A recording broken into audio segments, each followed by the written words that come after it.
Kasi, Mr. Chair, why do you refuse to answer Congressman Pimentel when he asked you about your schooling?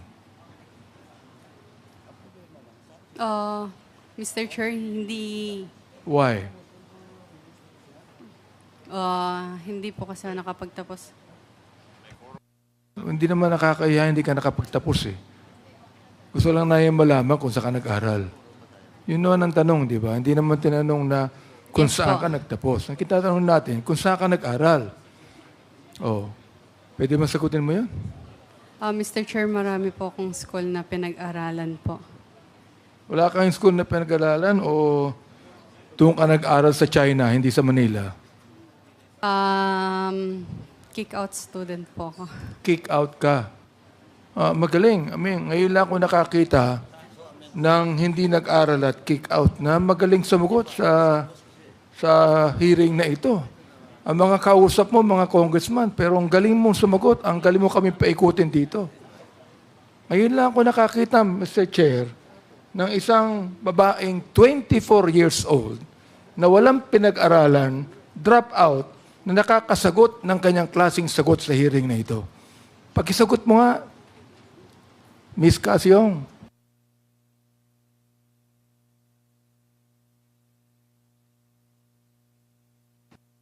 Hindi mo kaya ang sagutin? Aba, magaling ka. Sapagkat napapaikot kami lahat dito. Oo. O, siguro mamaya si Congressman Romy Acob magtatanong sa iyo. Pero ito, sabihin ko kaya na pa ako nakikinig Mr. Chair O, at nakikita ko na marunong ka May alam ka. Edukado ka.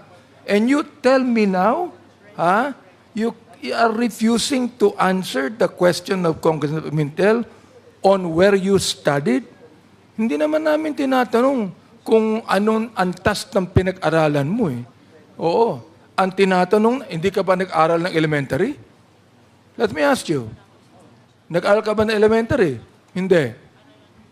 Opo. Ayun. Sumagot ka din. High school, nag-aral ka. Mr. Chair. Hindi po, Mr. Chair. So, hindi ka nag-high school, elementary lang na tapos mo? Elementary lang. Opo. Ay, Mr. Chair, genius to.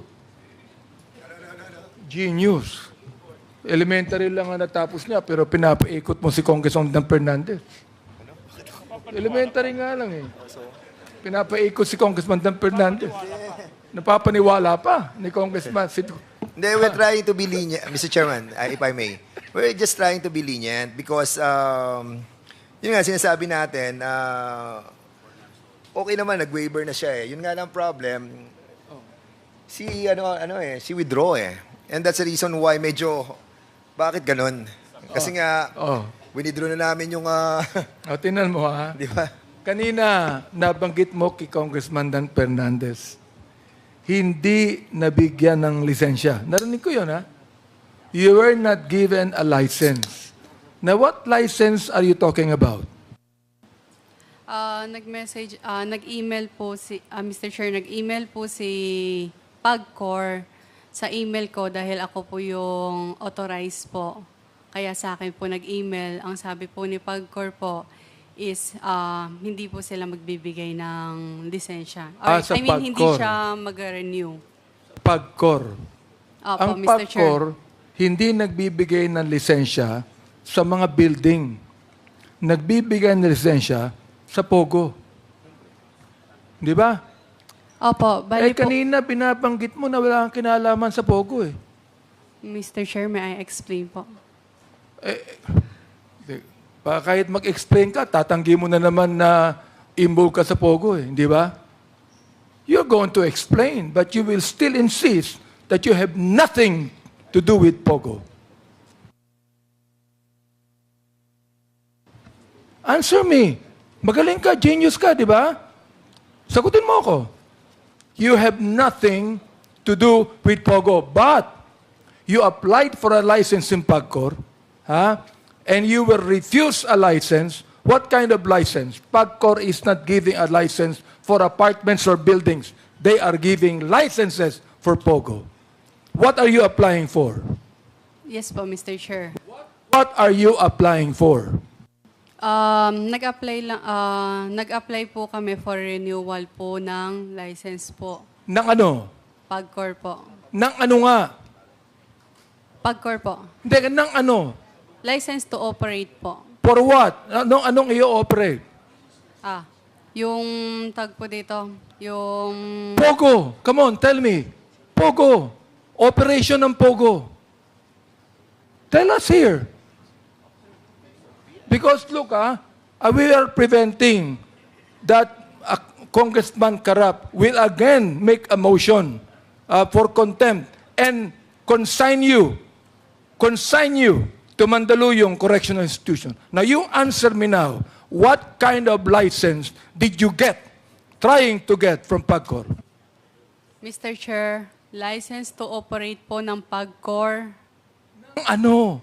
Anong Ng to business operate po. ng PAGCOR? Hindi pwedeng to operate ng PAGCOR. You applied for a license from PAGCOR to operate what? To operate Pogo po. Yun. Ibig sabihin, involved ka sa Pogo. Hindi ka pwedeng mag-apply ng license sa PAGCOR na hindi mo alam na Pogo yan. Oh my goodness. Oh, nagpunta ka sa PAGCOR. Sinama mo pa si Atty. Harry Roque. Si Atty. Harry Roque naman, sapagkat alam mo may influence sa PAGCOR yan, nagpasama ka sa kanya at nagbayad ka pa ng dollar sa PAGCOR. According to Chairman Altenco. Am I right? Back charges. Nagbayad ka. Am I right? Yes po, Mr. Chair. Ano yung binayaran mo? Utang po. Utang ng ano? Utang mo? O No. utang ng po ano? ng Lucky South sa Therefore, Pagcor po. kung hindi ka kasama sa Lucky South, bakit ikaw ang nagbabayad ng utang ng Lucky South sa PAGCOR, Mr. Chair?